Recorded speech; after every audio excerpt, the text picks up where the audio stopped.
الرحمن الرحیم.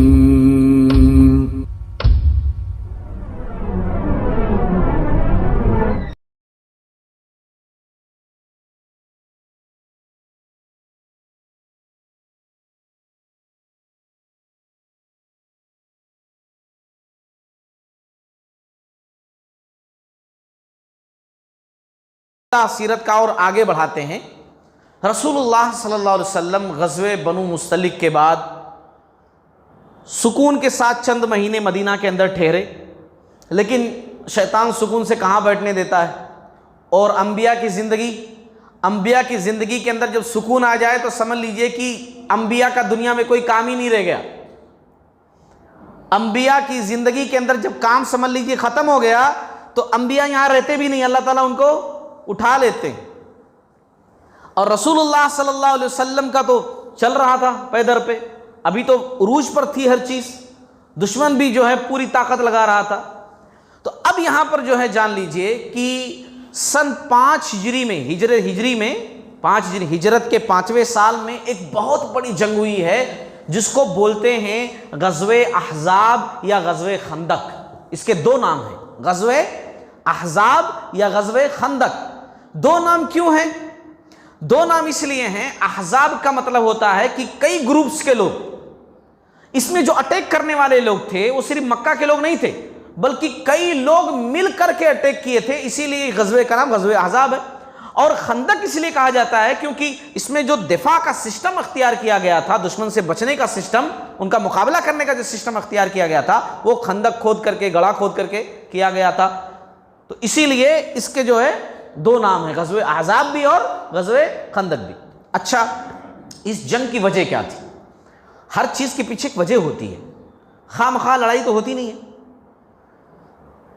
سب سے پہلی وجہ تو عقیدہ توحید. سارا عرب جو دشمن بن کر بیٹھا ہوا تھا مسلمانوں کا، کیوں؟ اس کی وجہ کیا تھی؟ اس کی وجہ یہی تھی نا، لا الہ الا اللہ محمد رسول اللہ. بنیاد تو یہی تھی، ساری باتیں تو یہیں سے شروع ہوتی تھی. پورے مشرکین یہی چاہتے تھے، یہود بھی یہی چاہتے تھے کہ اسلام مٹ جائے، ختم ہو جائے. تو عقیدہ توحید پہلی وجہ، لوگوں کے جلنے کی، لوگوں کو اسلام کے خلاف سازشیں کرنے کی پہلی وجہ. اور دوسری وجہ یہ تھی، کئی چیزیں تھیں مشرکین مکہ کی، کہ مشرکین مکہ پے در پر کوشش کر رہے تھے مسلمانوں کو جڑ سے مٹانے کی. پے در پہ غزوہ بدر، غزوہ احد ہے نا، اور پھر اس کے بعد احد کے بعد سن 4 ہجری میں یہ لوگ پھر غزوہ بدر دوم کے لیے نکلے، مگر آدھے راستے سے ڈر کر واپس چلے گئے تھے، ہے نا. یہ بھی ساری چیزیں تھیں. ان کا مقام مکہ والوں کا لوگوں کے دلوں میں کم ہو گیا تھا، کیونکہ یہ لوگ بھگوڑے مشہور ہو گئے تھے کہ آدھے راستے سے بھاگا ہے بہانہ بنا کر کے. تو ان کو پھر منظم طریقے سے پرفیکٹ حملہ کرنا تھا مدینہ پر، تاکہ وہ جو کھویا ہوا وقار ہے وہ واپس آ سکے، پھر لوگ کہہ سکے کہ ہاں بھائی مکہ والے. اسی لیے یہ لوگ اپنے طور سے اندر ہی اندر جل بھونڈ رہے تھے، تیاری کر رہے تھے، مکہ والے الگ بیٹھے ہوئے تھے. اور جو سب سے بڑی وجہ بنی نا اس اٹیک کی، اس حملے کی، وہ یہودی ہیں. ہاں، وہ یہودی ہیں. گرچہ ہم لوگ یہ جانتے ہیں، اکثر لوگ سیرت کا طالب علم یہی سمجھتا ہے کہ غزوہ خندق بولے تو مسلمانوں کے بیچ اور مکہ والے اور تھوڑے بہت قبائل کے لوگ جو ہے وہ دراصل مسلمانوں اور اصل مکہ والوں کے بیچ میں یہ لڑائی تھی. نہیں، دراصل یہ مسلمانوں اور یہود کے درمیان لڑائی تھی، کیونکہ گرچہ سامنے دکھنے میں تھے مکہ والے اور دیگر قبائل کے لوگ، مگر اس جنگ کو اسٹارٹ کرنے والے یہ یہود تھے، یہودی تھے. یہود شروع سے ہی دشمن تھے اسلام کے، رسول اللہ صلی اللہ علیہ وسلم کے. لیکن یہ لوگ کھل کر کچھ نہیں کر سکتے تھے، کیونکہ گرچہ یہ لوگ 1000 سالوں سے رہ رہے تھے عرب کے اندر، مگر پھر بھی یہ لوگ وہاں کے سردار نہیں تھے. سرداری کس کی تھی؟ سرداری عربوں ہی کی تھی، یہود کی نہیں تھی. جب جو ہے رومی بادشاہ ٹیٹس نے یروشلم پر حملہ کیا تھا، عیسیٰ علیہ السلام کے بعد کی بات ہے، تب یہ لوگ بھاگ کر کے ادھر ادھر دنیا میں آباد ہو گئے تھے، مدینہ کے اندر بھی جا کر کے آباد ہوئے تھے.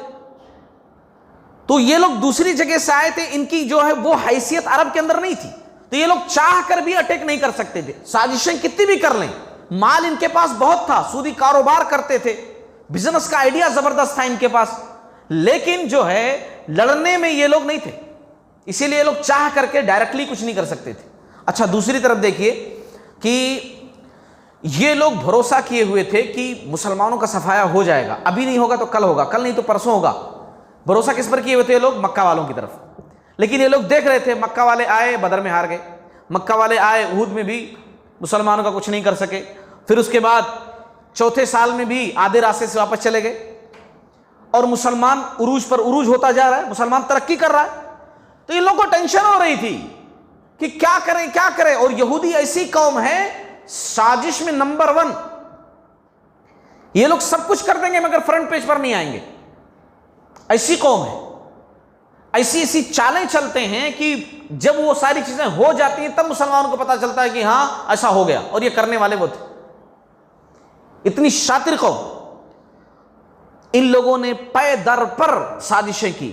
آپ لوگوں کو یاد ہوگا، میں شروع سے ہی بتاتے ہوئے آ رہا ہوں کہ مدینہ کے اندر 3 مشہور قبیلے تھے یہودیوں کے، ذرا بتاؤ کون کون؟ نمبر 1 بنو قریظہ، نمبر 2 بنو نذیر، بنو قینقاع۔ ماشاء اللہ، اللہ تعالیٰ اچھا رکھے، ہے ماشاء اللہ، ذرا مجھے بھی امید ہو رہی کہ ہاں اچھا محنت کا پھل دکھائی دے رہا ہے۔ یہ تینوں قبیلے تھے۔ اب دیکھیے ذرا ذہن میں بات لے کر آئیے، بنو قینقاع ان کو جلا وطن کیا گیا مدینہ سے باہر، کس وجہ سے؟ ایسے خالی پیلی بھیج دیا گیا باہر۔ یہ لوگ کیا کیے تھے؟ ایک مسلم خاتون کو چھیڑے تھے، مسلم خاتون کو چھیڑے تھے، ان کو باہر بھیج دیے۔ دوسری طرف بنو نذیر کیا کیے تھے؟ ہاں، آپ صلی اللہ علیہ وسلم کو قتل کرنے کی سازش رچے تھے، نبی کو قتل کرنے کی سازش، اور جس کے نتیجے میں ان کو ہکالا گیا مدینہ سے، اور یہ پورے جا کر کہاں بسے؟ جا کر کے خیبر میں۔ خیبر جو یہودیوں کا گڑھ تھا، ان کا قلعہ تھا پرانا، وہاں جا کر کے یہ لوگ بسے۔ اب قصہ مختصر یہ کہ یہ لوگ سازشیں وہیں سے کر رہے تھے، کہاں سے؟ خیبر تھے، لیکن مدینہ میں ابھی بھی ایک قبیلہ تھا ان کا، ہے نا؟ کون سا قبیلہ؟ بنو قریظہ، ہے نا؟ بنو قریظہ کی بات بھی انشاءاللہ بعد میں آئے گی، 2 قبیلے تو آؤٹ ہو گئے تھے، بنو قریظہ بھی ہے، اور یہ خیبر سے ساری سازشیں کر رہے تھے۔ چنانچہ ان لوگوں نے کیا کیا؟ بہت بڑا پلان بنایا خیبر میں بیٹھ کر کے، خاص طور سے یہ بنو نذیر کے جو بھگوڑے تھے نا، یہاں سے بھاگ کر کے وہاں گئے تھے، ان لوگوں نے سازش رچی اسلام کے خلاف، مل کر کے بڑے بڑے جو یہودیوں کے علماء تھے، بڑے بڑے سردار تھے، ان لوگوں نے یہی کیا کہ وہاں سازش رچی کہ ہم ہی لوگوں کو کچھ کرنا پڑے گا، مکہ والے اکیلے کچھ نہیں کر پائیں گے۔ چنانچہ ان لوگوں نے کیا کیا؟ ایک بہت بڑا وفد تیار کیا، ٹولی تیار کی، گروپ تیار کیا، اور گئے سب سے پہلے مکہ، سب سے پہلے مکہ گئے، کیونکہ مکہ والوں کے لوگ فرنٹ پیج پر رکھنا چاہتے تھے، فرنٹ پیج پر مکہ والوں کے پاس گئے، اور پھر اس کے بعد مکہ والے تو پہلے سے بیٹھے ہوئے تھے موقع کی تلاش میں، یہ لوگ گئے، اپنا مدعا بیان کیا کہ ہم لوگ کس لیے آئے ہیں، ہمارا یہ ہے مطالبہ کہ آپ لوگ لڑو اور زبردست طریقے سے فوج تیار کرو، پیسوں کی ٹینشن مت لو، مال کی ٹینشن مت لو، فوج کا آدھا خرچہ اٹھانے کے لیے ہم لوگ تیار ہیں، ہم پورا خرچہ بھیجیں گے۔ اس سے زیادہ کیا چاہیے مکہ والوں کو؟ مکہ والے تو پہلے سے ہی بیٹھے ہوئے تھے موقع کی تلاش میں، لوگ بولے بالکل یس ویری گڈ، زبردست، بہترین ٹائم پر آئے ہو۔ وہ لوگ اتنے خوش ہوئے کہ خانہ کعبہ کا جو ہے وہ چوم چوم کر عہد و پیمان کیے کہ ہاں مٹا دیں گے اسلام کو۔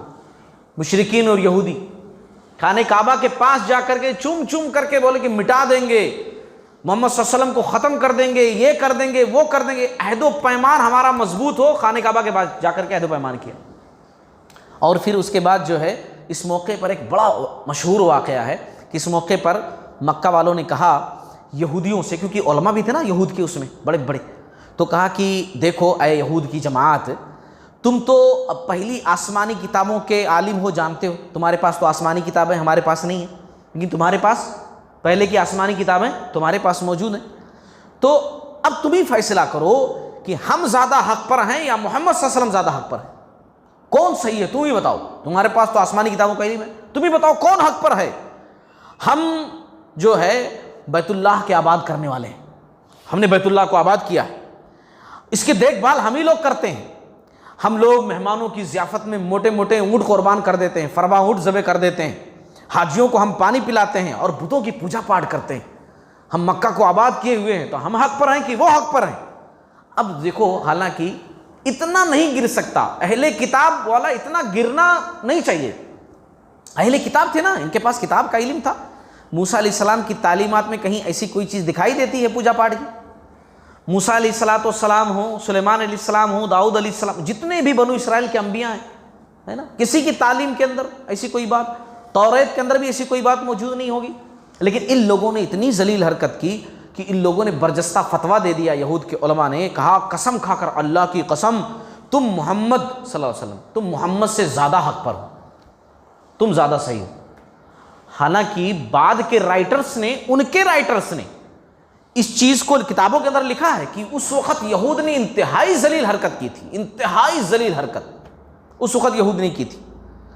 فتویٰ دے دیا، کہا کہ تم ہی لوگ جو حق پر ہو. اچھا قرآن میں بھی دیکھو، قرآن میں بھی اللہ رب العالمین نے اس کا تذکرہ کیا ہے چند آیتوں کے اندر. میں خالی ایک آیت بطور دلیل آپ لوگوں کو پیش کر دوں.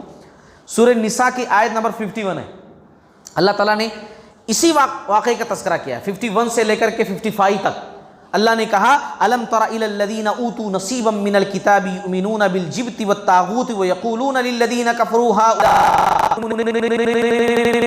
نہیں دیکھا جنہیں کتاب کا کچھ حصہ ملا ہے، جو بت کا اور باطل معبود کا اعتقاد رکھتے ہیں اور کافروں کے حق میں کہتے ہیں کہ یہ لوگ ایمان والوں سے زیادہ راہ راست پر ہیں. جبکہ کتاب ان کے پاس ہے، پھر بھی کہہ رہے ہیں کہ ایمان والوں سے زیادہ حق پر ہیں یہ لوگ. تو ان لوگوں نے جو ہے اس قسم کا فتویٰ دے دیا. اچھا ابو سفیان سرداری میں جو ہے زبردست. ابو سفیان صاحب بولے کہ ایسا نہیں مانتے آپ لوگ، اتنی بڑی بات بولے ہو کہ تسلیم کر رہے ہو آپ لوگ کہ ہم حق پر ہیں، جبکہ آپ اہل کتاب ہو، تو ایسا نہیں، آپ چلو ہمارے ساتھ، جس طرح ہم اپنے بتوں کے سامنے سجدہ ریز ہوتے ہیں ایسے آپ بھی ہو، تب مانیں گے. چلو. اور یہ لوگ اتنے ذلیل، میں کہوں گا اتنی ذلت کہ جا کر یہ لوگ سجدہ بھی کیے اپنی بات کی تصدیق میں. یہود کے علماء، اہل تورات اپنے آپ کو کہنے والے، موسیٰ علیہ السلام، عیسیٰ علیہ السلام کے نام کا دعویٰ بھرنے والے، ان مشرکین کے ساتھ جا کر ان لوگوں نے سجدہ بھی کیا بتوں کے سامنے. ایسی ذلیل حرکت ان لوگوں نے کی. اب یہاں جو ہے کام بن گیا یہود کا، اس ٹولی کا، اس گروپ کا، جس مقصد سے آئے تھے کہ ہاں بھائی آپ لوگ تیاری شروع کر دو. دوسری طرف یہی لوگ جو ہے بنو غطفان کے قبیلے تھے، ان کے پاس گئے. بنو غطفان کا قبیلہ مدینہ سے نزدیک پڑتا تھا، لیکن فرسٹ یہ لوگ مکہ والوں کے پاس گئے، کیونکہ مکہ والوں کو یہ لوگ شو کرنا چاہتے تھے فرسٹ پیج پر. اور بنو غطفان جو قبیلہ تھا وہ بھی مضبوط تھا، لیکن وہ لوگ ٹکڑوں میں بٹے ہوئے تھے. بنو غطفان بولے تو ایک باپ کی کئی اولادیں تھیں جو جگہ جگہ تھیں الگ الگ، ہے نا. عرب کے صحرائی علاقوں میں یہ لوگ بسے ہوئے تھے، چھوٹے چھوٹے بہت سارے قبیلے. آپ صلی اللہ علیہ وسلم نے ان لوگوں کو ان کی رسی جو ہے پکڑ کر رکھی تھی.